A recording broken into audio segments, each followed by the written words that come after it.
Doodle the cock. Doodle was a very proud cock. He walked around the farmyard, showing off his shiny feathers and calling loudly, "Cock-a-doodle-doo!" "Look at me, all of you," the hen said. "What a proud and noisy cock." They turned away from him. Doodle felt that nobody liked him. So he said to himself, "If I go away from here, maybe I will find some place where people will like me." He crossed the road and walked a long way till he came to a wood. He saw a lot of sparrows chirping in the branches of the trees. He called out, "Cock-a-doodle-doo!" But the sparrows were too busy. They did not look at him. Doodle walked further on. He came across a group of monkeys eating nuts. He called out, "Cock-a-doodle-doo!" The monkeys looked at each other and grinned. They went on head eating their nuts. One monkey threw a nut on the cock's head. The cock got scared and ran away from them. The cock came to a pond and stood there watching the frogs in the pond. The big frog looked at him and said, "Why have you come here, Mr. Cock?" Doodle answered, "I was not happy in the farmyard. The hens don't like me." The frog said, "Why do you worry about that? In the farmyard you have lots of food to eat. Here in the woods you have to search for food. You will not be safe in the wood. At night the foxes come out, and if they see you, they will eat you up." Doodle cried out, "Oh dear, oh dear," and he turned back and ran home as fast as he could. When he reached the farm, he saw the hens running about and crying out, "Cluck, cluck, where is Doodle? Where is Doodle? Who will wake us up in the morning?" Doodle went in quietly. The hens gathered around him, happy to see him back in their yard. Doodle was happy to be back in the farm. The next morning, Doodle cried out, "Cock-a-doodle-doo!" to wake up the hens. But through the day, he was not noisy as before. Moral of the story: nobody likes a proud and noisy person. The end. The Little African Girl. Nina and Lena were school friends. Nina was pretty and Lena was plain and simple. They were studying in the 4th standard, Division B, in their school. The school was going to have a fancy dress competition. The students had to represent children of different countries. Standard 4 was asked to represent France and Africa. The teacher asked Nina and Lena to take part in the competition. Nina was told to be the little African girl and Lena the French girl. Nina said, "How horrible! I don't want to be black." "Don't be silly," said Lena. "You are not really black. It's just a fancy dress competition." Nina was stubborn. She wanted to be the French girl. Then Lena said, "All right, I will be the little African girl." The following Saturday, the school children came forward, dressed in Chinese, Japanese, Russian, Indian, and other costumes. Nina wore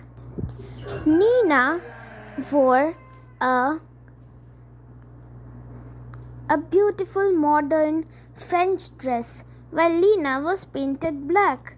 She wore a simple flowered dress, a red scarf on her head, big colored bangles on her hand, and large multicolored beads around her neck.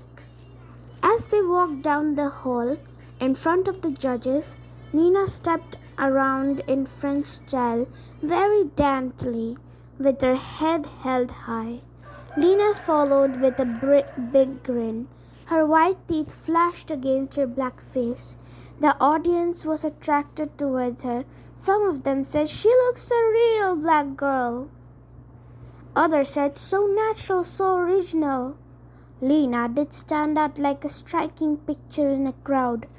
At the end of the parade, it was announced the first prize goes to the little African girl. Everybody clapped, and the second and the third prize went to the Japanese and Russian girls. Nina was very angry. She did not wait for the prize distribution. She went home immediately. The end. Moral of the story is sometimes it takes a painful experience to make us change our ways. Thank you. Clever Uncle Henry. Uncle Henry was coming back to Mumbai from Singapore after a long holiday. Tony and Janet were very excited about it. Their uncle had sent a letter to them saying that he would bring lots of chocolates and special toys for them from Singapore. That morning, they got up early, had their breakfast, and went out to play in the garden. Their daddy had gone to the airport in his car to bring Uncle Henry home. After an hour, they saw an old man coming into the garden. He was dressed in baggy old trousers and a loose ragged jacket. He had a long beard and a mustache. He came limping towards them with a big bundle of his back. "Could you help me? I am a poor man. I am tired and hungry. May I come in?" he asked. Tony looked angrily at him. "Not today. Please go away. Uncle Henry will be coming now," he said. Janet looked sadly at the poor man and said, "Let us help him, Tony." "You're being stupid. Let him go," said Tony. The old man turned round to go away, but Janet called after him, Oh no, don't go away." The old man laughed loudly. He pulled out his long beard and his mustache and threw away his old dirty jacket. "Oh, it's Uncle Henry!" the children shouted. He embraced both of them. They went in together into the house. "Why did you play this trick on us, Uncle?" they asked.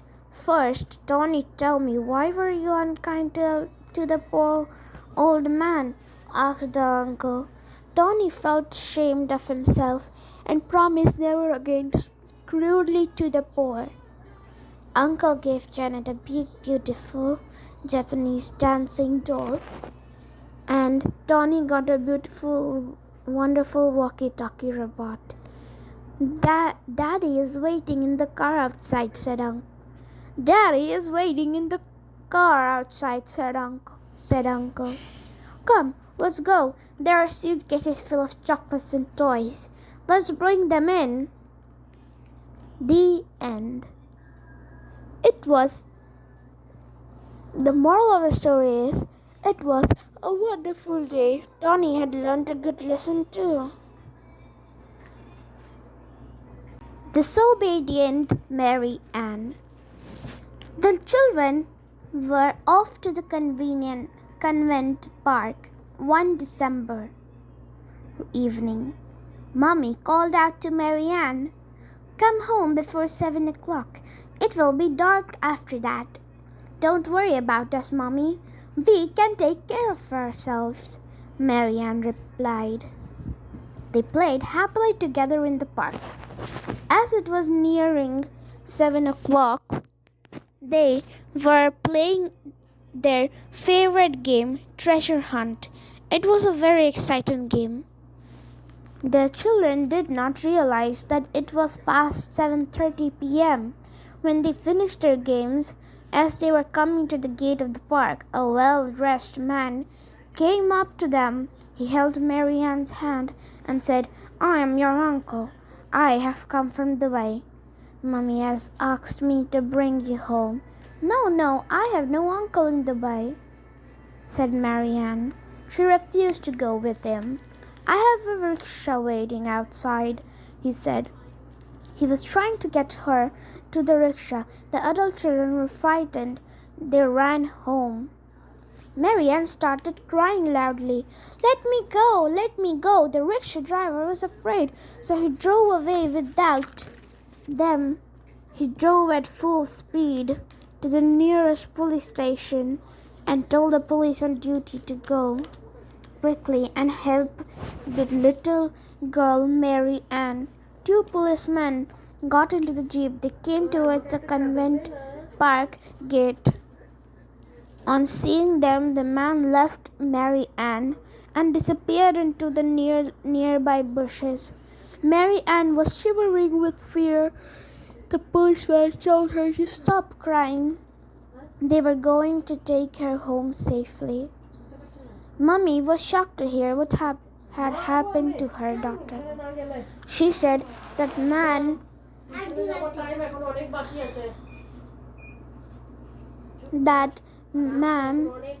was not your uncle. He was a kidnapper. She thanked the policeman and they went away to look for the man. I'm very sorry, Mummy. I didn't listen to you. I will never stay away after dark. Mary Ann promised her mother. The end. The moral of the story is we should not disobey our parents. Maria worked as a servant, washing dishes and scrubbing floors in the home of a rich lady. She was a good and hard-working girl, yet the rich lady was very unkind to her. She always grumbled and said that Mary was not doing her work well. It was a big house with a backyard. The lady kept many ducks in her backyard. Mary had to sweep clean the yard every day. She was very fond of the ducks. She fed them and spent much time with them. One day the lady lost her gold ring. She looked for it everywhere in the house, but she could not find it. She suspected that the servant girl had stolen her ring. She called her and shouted at her, "Give me back my golden ring." Mary said, "I have not taken your ring." The lady did not believe her. She said, "You are a thief and a liar." Just then, there was a noise in the backyard and some called out, "Your duck is choking."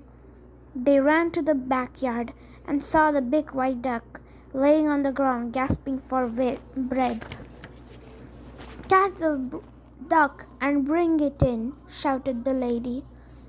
Mary quickly picked up the duck, brought it in, and put her finger into its throat. She felt something hard. She tried to get it out, but she did so. To their great surprise, out came the gold ring. The duck felt well again and started waddling all over, crying, "Quack, quack." The lady was sorry for calling Maria a thief and a liar. From that day onwards, she was very kind to her servant girl. The end. The moral of the story is a false judgment hurts.